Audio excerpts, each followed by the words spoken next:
Hey, it's Stage Door, a theater podcast hosted by two old guys who haven't seen squat. Today's guest is Shauna Newbold from Waterville Playshop.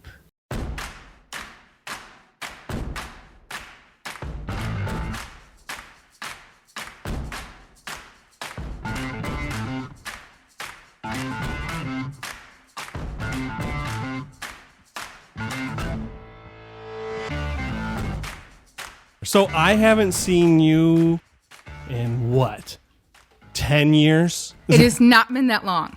Come on, really? It is not, because your son was in the first show I directed at Waterville. The very first show? Yes, that was my first Waterville show. That's why it was so bad? No. Oh my goodness. Wow. Yeah. I mean, take that. I had been, by that time I'd been directing like 15 years. So Oh. I hope it wasn't that bad. It was No, the second it was- time I directed that same show. It was an adorable show, Yes, actually. It was yes. a children's show, It was obviously. a children's show, yes. I directed Aladdin Jr., and I had directed Aladdin Jr. at a different theater in this area. I was at a different theater for like 11 years before moving to Waterville. You're allowed to say the other theater. It's okay. We're all friends here. I don't know that I want to. Oh, okay. I don't think I want to do that. Gotcha. But I had directed Aladdin Jr. over there, and my daughter had played a boo. She was like 18 months old, and so then she was this cute little thing in this fuzzy little costume who came out holding Aladdin's hand and a banana in the other, and just for the cuteness factor. So the whole audience just went, aww, and then she was gone as quickly as she was on, and she was done.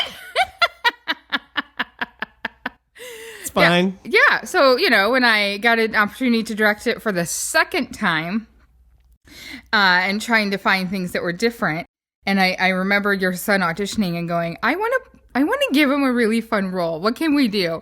So I gave him a mute role. Yeah, no lines at all. No lines. It was the easiest show he ever did, Right. followed by Les Mis, which he said was also really easy because it was just singing the whole time. Oh, yeah. Well, yeah, there you go. Easy to memorize the show when you just have to sing, but clearly not having any lines and just monkeying around on stage was his. And he did so good. It was like, how do you showcase everything that he can do? This is not the Gabe Omler show. We got to stop talking about him. This is the Okay. Ron Matnick show. If we're going to talk about anybody, it's all about Ron. Perfect. He gets annoyed because he's like, you're not talking about me, are you? I'm like, no, Yeah. Never. never. But You that's never how I even met come- you. Right. I know. That's unfortunately for my son. And anybody listening to this podcast is probably already annoyed with it. It is how we know everybody is Ron and our children did theater. And if they hadn't done theater, then we wouldn't be sitting here talking about it. We do a fantasy football podcast. I think. Yes. Yeah. We fell in love with musical theater and had no business being in love with musical theater because we had no upbringing with it. And our children brought us in. And so now magically we are connected to every single person in the area because that is how we are. That's how our children were the one who brought us in. So unfortunately for Gabriel and for Tyler, they get brought up. We don't have lives, no. Yeah, well, if it makes you feel any better, the fact that I know so many people in the area because of theater also upsets my child because we can't go anywhere without somebody recognizing. Well, my wife is like a world-class famous photographer, so Yes. that makes it doubly worse too. She gets Yes. spotted and gets selfies taken with her when she's at Old Navy. Wow, Yeah, that's she's pretty kind of a impressive. big deal. Yeah, she is. So Very much. Waterville is like the senior citizen theater group in the area. I mean, there are theaters that have been around longer. Named 7. I can't name 7 that have been around, but I can name. At least the Rep has been around longer, and because they've been around over 100 years. Whoa. When did Waterville start? Are you kidding me? 1952. We knew the answer. You know what? We were just grilling you. discussing this, and there's some places that say 51 and some that say 52, so I didn't want to get it wrong. So good job. So almost 70 years. Yeah. But definitely the senior citizen. Yeah, I mean, are you talking about like our audience? No, I would never say Are that. you referring to the blue-haired audience? No. Referring to Just the actual theater. The actual theater. Yeah. Yeah. I mean, it has been around a really long time, which is great. We're very, very established and, yeah, for sure. Now, every one of our theater groups that we're going to be talking to seems to have like a niche in what they do and what's going on. Like we interviewed Cutting Edge, and Cutting Edge is like exactly that. They're cutting edge. They produce theater shows that are a certain way. Issue Box does stuff about issues in the neighborhood. So where would you classify Waterville? Well, it's kind of funny that you call us like the senior citizens because we are very much the family-oriented theater. Okay. And you're right. Like, that's the great thing about Toledo is that for a town the size, we should not have so much theater. And we do. And it's kind of like saturated with it. And it's beautiful because you really can't have enough. There's so many different like things to go to. And depending on what your style preference is, or sometimes you just, kind of want to bounce around, and sometimes you want to do like Cutting Edge and get really into the issues with Issue Box. But we are definitely like family friendly, family oriented. I do a lot with the kids program. That's kind of my baby. That's how they kind of enticed me over to Waterville is here's a kids program, kind of dangle that in front of me. And so, yeah, we just finished doing a play called Black Comedy, which, wasn't for kids necessarily, but it's still something that you can go to, and it's going to be lighthearted and, something that you're not going to be embarrassed to see with your grandma. Those are the kind of shows that we're putting on.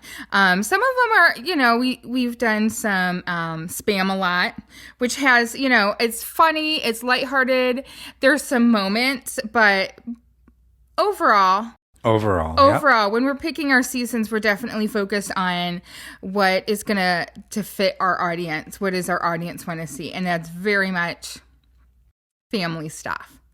Is it partly revenue driven, picking shows like that, or doesn't have to be? Waterville Playshop, as you said, has been around a long time. We are very established. We don't have a ton of overhead. We rent a space to perform in. And so obviously we want to make sure that we're not losing money on all of our shows, but we are more concerned that we are giving the community something that they can come and see and enjoy more than anything else, more than revenue. Yes, the big cast bring in more audience, but it also gives more people an opportunity to perform. So you can come in and perform with your kids. And that's something that we kind of stand out with because most theaters aren't doing things like that. Aren't getting, Matilda has a cast of about 50, and we have families in there. We have parents. This is their first time performing because they get to perform with their kids. So that's adorable, actually. Yeah, it is. It really is. It's very heartwarming to see parents come in and they're auditioning and they're more scared than their kids are. And they're, they're in tears and they're just like, I'm doing this for my kids. And it's just like, they're in tears. Yes. And then I'm like, it's fine. It's fine. Yeah. That's adorable. Seriously. It is. It's hard to audition. I don't care how old you are. It's hard to audition. I'm going to puke, but I'm doing it for my kids. Yeah. I just peed my pants, but I'm fine. My kids will never forget the time I peed my pants in front of them. Family oriented. Talk about the kids' summer. Is it a camp or? So, I can't wait to get back to like regular scheduled programming here because, yes, we've all missed it a lot. Typically, I do like a children's workshop type thing in the winter. Oh. Like Saturdays. It's great for kids to come in and learn, the basics, or some kids have been with me for years and they come in and I always tell them like, you come and see me, you do this, and I'm going to get you better no matter where you come to me at. I'm very, very picky about anybody who works with me to make sure that it's top notch. And then we also have a summer musical every year. And so the last one we did was 2 years ago was Mary Poppins, and we are getting ready to do Frozen Junior next summer. So we are ready to do Frozen Junior. We thought we'd be like one of the first people in the area. I don't know if that still happened because of COVID, but either way, our rendition of Frozen Junior will be next summer.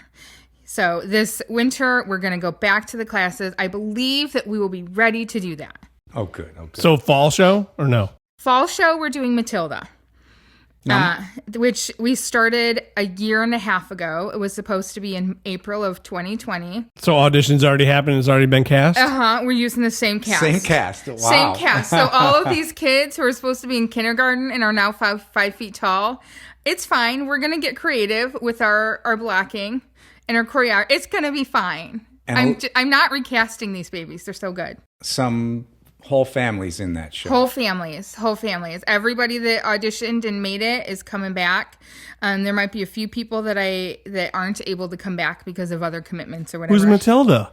Who is Matilda? Yeah. Her name is Abby. I'm gonna mess her last name up.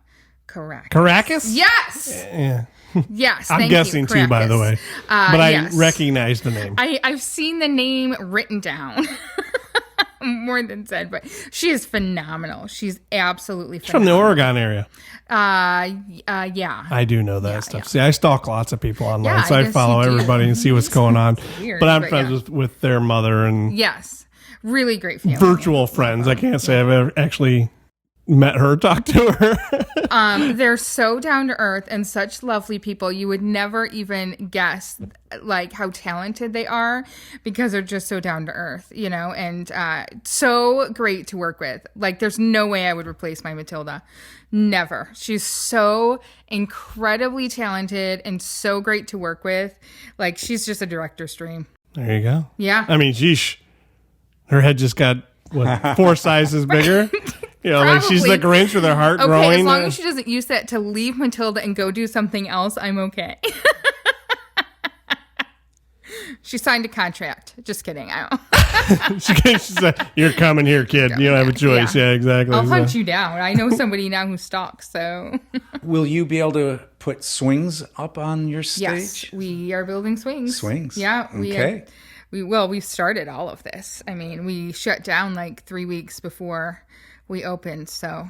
Yes. They're going to swing out into the audience? Well, look, we're at the Mommy Indoor. There's only so much we can do. We can't swing into the audience, but there will be swings. Over the pit? Over the pit, yeah. Oh, great.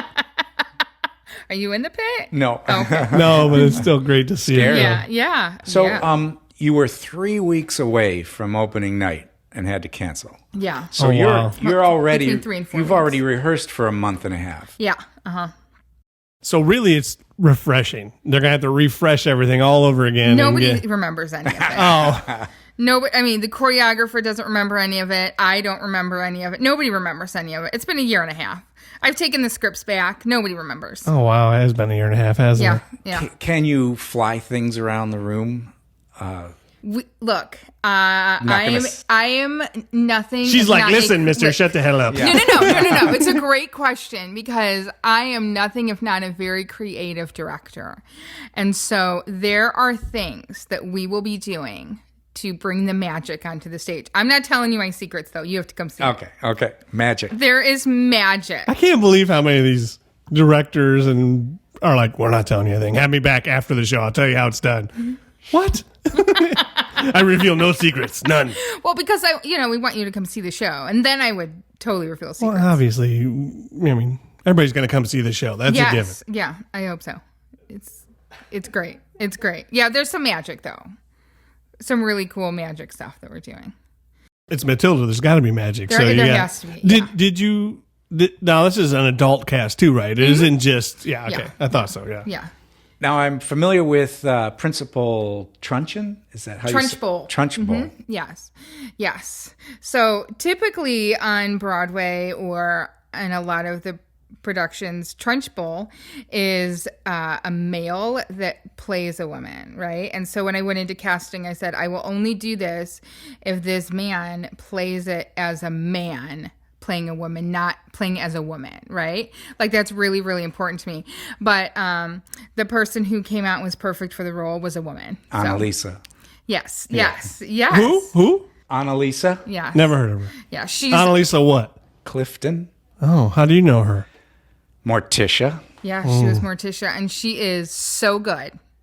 She's so great. I saw her as Morticia. She is so good. She So is I believe you. good. Yeah. But when she came in audition, I was just like, nope, it's got to be her. It just has to be her. You're like, I had this mindset. I know. I was so excited to put a man in this costume, but it didn't work. It No, had it's to be good her. though. I'm glad to hear the flexibility. Oh, yeah. In yourself, which I'm Yes. sure also applies to many of the Waterville people Mm-hmm. who direct into these.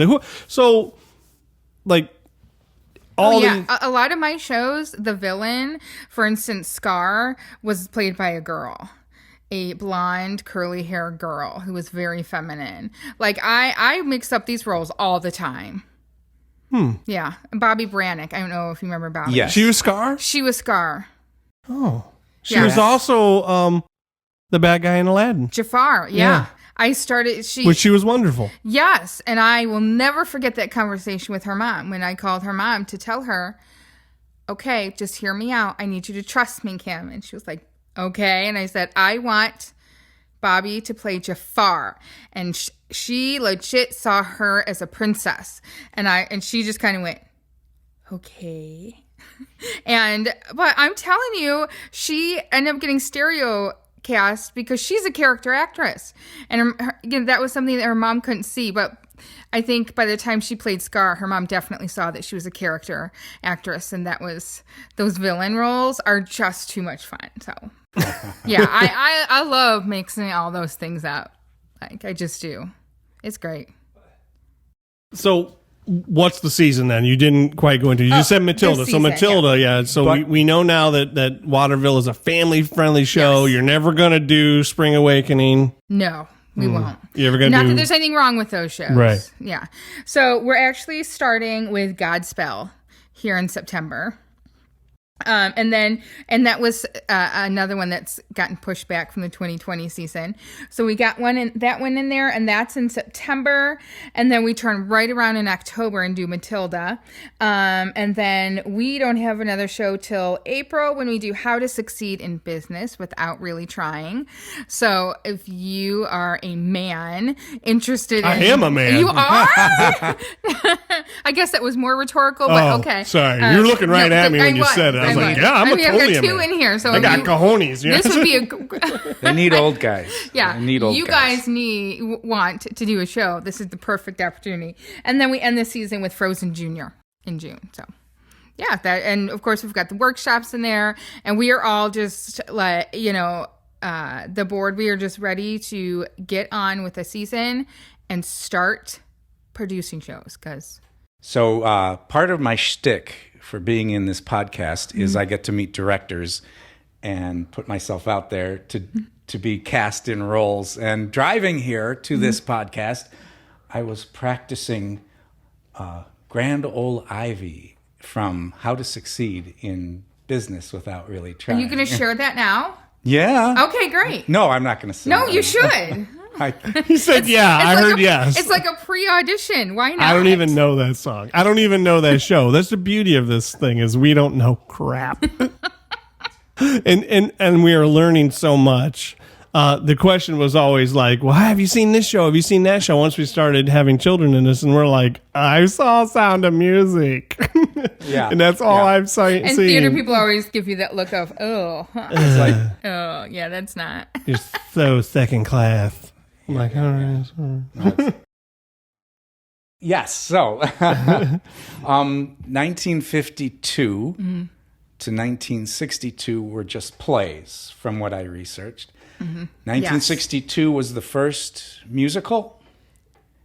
That you take my word for I it. take Yes. your word for it's it. on your it's on your website. Okay, that's fabulous. I mean, I love Waterville, and I know a lot about it, and a lot of the people who were kind of some of the first founder. But I do not know all those specifics. I was not around. And that you're on the long board. ago. Yes. You're a board member. Yes, I'm vice chair of the Vice board. chair. Yeah. Number 2. What's that mean? What's Yeah. vice chair mean? It means number 2. I'm like the. You're going to take out the chair and then you can move in? I mean, Then what's the chair do? Okay, anybody who's ever been in any sort of power knows you don't want that position. Like, I don't want all the power and all of the responsibility. Who's the chair? Marsha Cochran. Yes. She's great. Guess what? I've never heard of her. That's me, though. She's great. She's I've never heard of wonderful lots at what of she people. does. She was grandmama in Adam's Family. Ron to the rescue. See? Yes. Ron to the rescue. The other cast. There were 2 casts, yes. Yeah. And she was she Golda in Fiddler on the Roof. Fiddler on the Roof? Yep, I've seen her. So, from your description of all the shows that you do, they're all family friendly, but they also seem to be all kinds of size shows cast as well. Oh yeah. I mean, sometimes we do small shows and Dark sometimes we do comedy big was shows. small? Yeah, there was like 8 people in that 8 people? one, and that was a straight play. We haven't done a straight play in quite a while. Wow. Yeah, it's you'll find a lot of theaters don't do straight plays. I know the Rep does, which is fabulous. It's one of the few places the Village players can, but it's hard when you're renting a space like Mommy Indoor to fill that space up with people to come and see them. So typically we do a play and you lose money on them. Why? Why do people hate plays? Because I don't know. I love going to see plays, so it just doesn't have the same crowd, the same audience that a musical does. And Matilda is a cast of thousands. It's about 50. And most of them 50,000. Most of them are little kids. Right around there. Little kids. Yes. Now, I wouldn't say most of them. The little kid cast is only about 14, 15. Okay. Yeah. Although I had said I was only going to put 10 in, and I just kept putting more in. Why? Why do I keep putting them more in? What's wrong with you? Because they're so cute and they're so good, and I can't tell them no. And you're building a future cast list. Yeah. You start them young, and then, by the time they're 16, they'll do whatever I tell them to. You've got to start them out young. They're so well behaved. So, again, family oriented, you do a scholarship. Yeah. What's that That's about? really important. So every year we do a scholarship for kids going into college.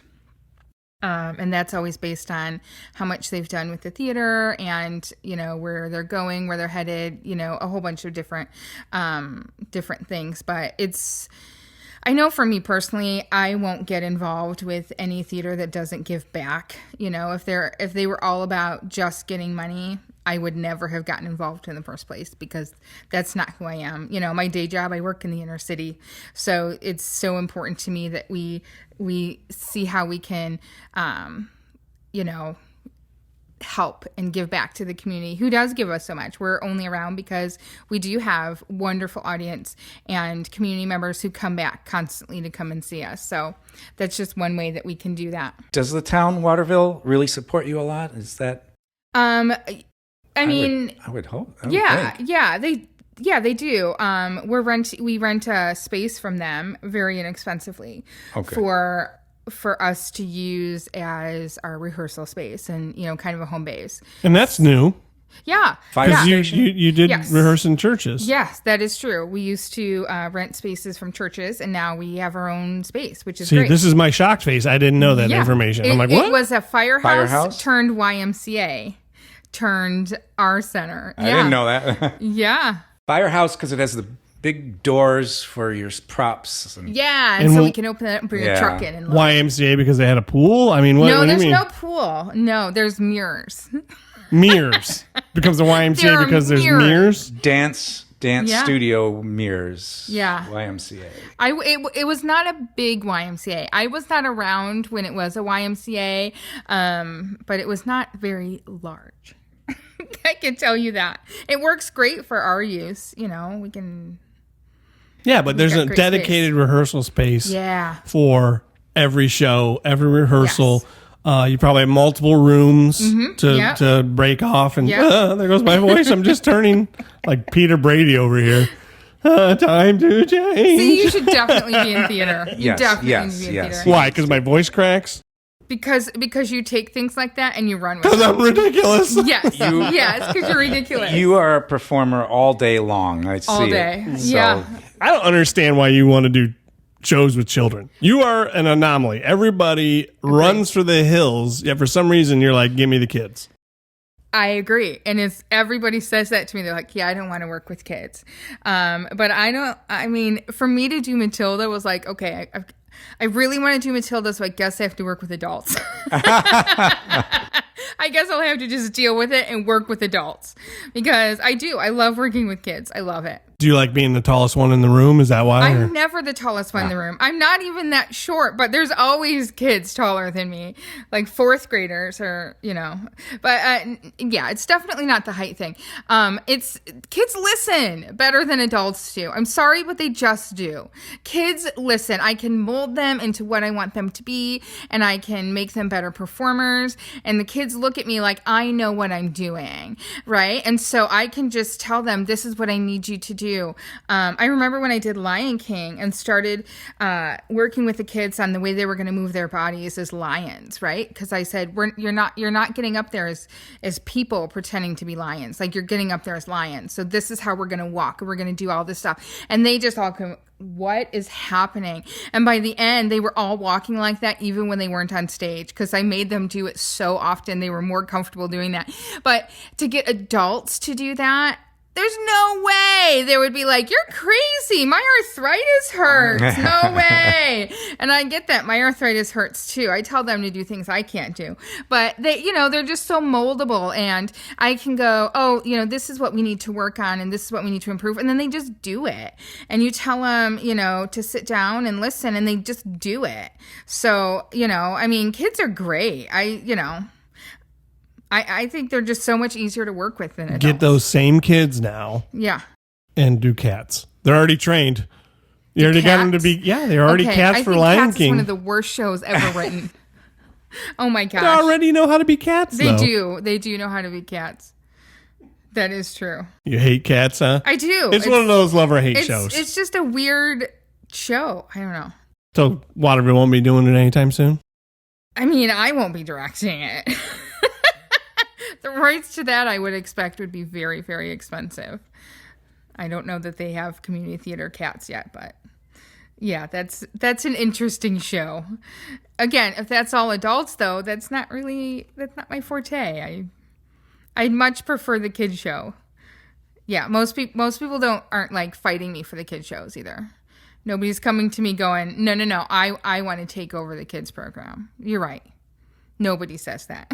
Okay, so why is somebody why do they need to come see a Waterville show? Because they're good. Because we're good. And we put everything into it. Our production team is fantastic. I give them little stick figure drawings of sets, and then they come up with the greatest stuff. That would be the Fitches. Yes, the Fitches. Yes. Dave and Tammy Fitch. They're just, they are Waterville. Yes, they're so Waterville. They make their sets. They're gonna make sure that their sets are exactly what it needs to be. They work so hard on that, and just the top down, everything is just.